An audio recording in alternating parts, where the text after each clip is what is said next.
முருகா என்று ஓதுவார் அகரமுமாகி அதிபனுமாகி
ஊர்வசி அழுதார்கள். இந்த அழுகுரல் பூலோகத்தில் இருக்கின்ற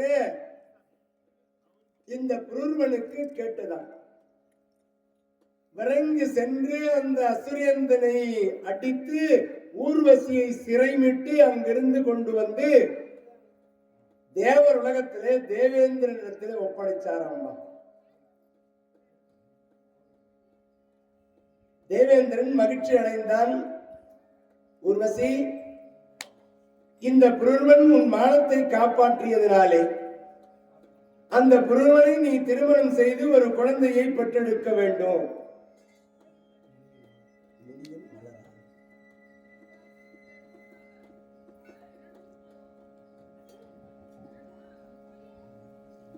ஒரு குழந்தையை பெற்றுக் கொடுக்க வேண்டும் என்று சொன்ன உடனே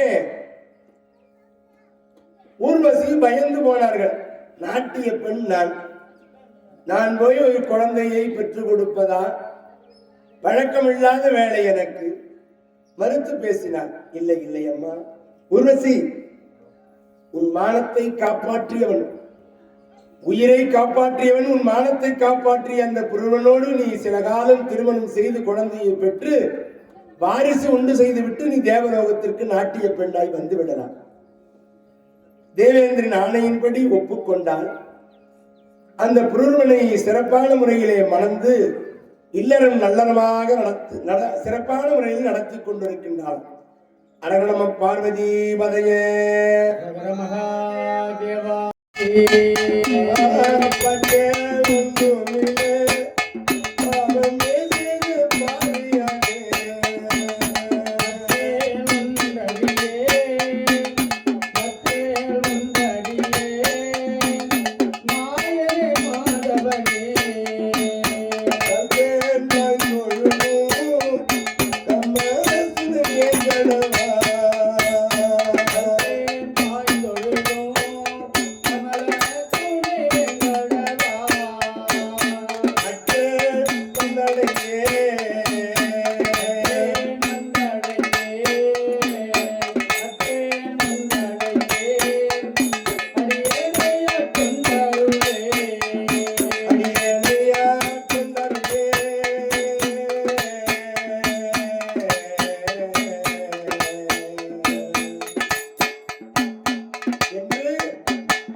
அழுத கண்ணீரோடு போய் அகத்திய முனிவர் காலில் விழுந்து அழுகிறாளாம்.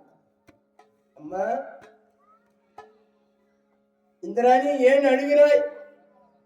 பூலோகத்தில் இருந்து வந்த நகுஷன் தேவேந்திர பதவிக்கு ஆசைப்பட்டவன் என்னையும் கட்டி கூடி தழுவ வேண்டும் என்று ஆசையை காவலர்கள் மூலம் சொல்லி அனுப்பி இருக்கின்றார். அந்த ஒரு பூலோகவாசி இத்தனை ஒரு பிழையை செய்வதா? இந்திராணி, கவலைப்படாது. நாள்தோறும் தேவேந்திரன் உன்னை காண்பதற்கு பல்லக்கிலே இந்த தேவலோகத்தை பவனி வந்து உன்னுடைய அந்தப்புறம் வருவார் அல்லவா? அதுபோல இன்று அந்த பூலோகவாசி நகுஷனை வர சொல்லு.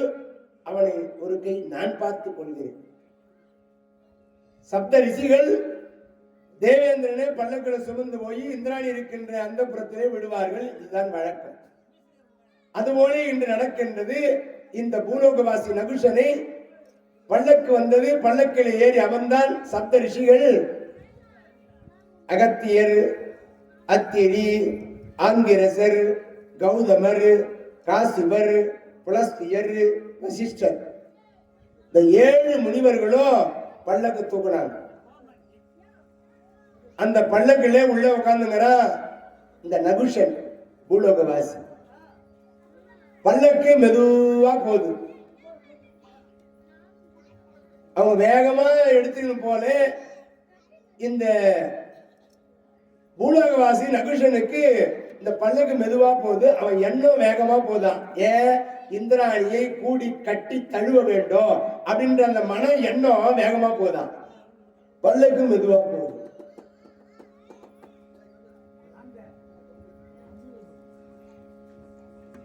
பல்லக்கு மெதுவா போகுது. இந்த சாமியார்கள் 7 பேர் முனிவர்களும் தூக்குறாங்க. அவன்னா நம்மள மாதிரி 3 வேளை டிஃபனு, சாம்பார், சாதம், மோர் குழம்பு, ரசம், கூட்டு, பதார்த்தம், பொரியல் எல்லாம் சாப்பிட்றாருங்களா? காட்டிலே சருகுகளை தின்பவர்கள், மூலிகை பொருட்களை தின்பவர்கள் பத்திரம் சொத்தமா இருக்கிறாங்க. இவங்க மெதுவா தூக்கி போறாங்களா? அதனால தேவ பாஷையிலே இந்த நகுஷ சர்ப சர்ப அப்படின்னா தேவ பாஷையில சீக்கிரம் போகும்னு அர்த்தமா. அகத்தியர் பார்த்தார். மற்ற முனிவரிடத்தை சொன்னார், எல்லாரும் பல்லக்கு கீழே போடுவோம். பார்த்தா நகுஷன், ஏ சாமி எல்லாரும் கீழே போட்டுட்டீங்க? அடி நகுஷா, எங்களை பார்த்தா சர்ப்பம் என்று பேசுகிறாய், நாகம் என்று பேசுகிறாய். சுவாமி, உங்களை போய் நான் தவறாக பேசுவேனா? சர்ப்பம் என்றால் தேவவாசியிலே சர்ப என்றால் சீக்கிரம் போங்கள் தானே அர்த்தம். ஓ, நேற்று வரை பூலோகத்திலே இருந்து பேசி நீ இன்று வந்து தேவ உலகத்திலே தேவபாசை பேசுகிறாயா? எங்களை பார்த்து நாகம் என்று சர்ப்பம் என்று பேசுகிறதாலே அடி நகுஷா, நீ பூலோகத்திலே போய் மலையிலே உழலக்கூடிய மலைப்பாம்பாக ஆக கடவுது பிடி சாபம், சாபத்தை அடைகின்றான் இந்த நகுஷன்.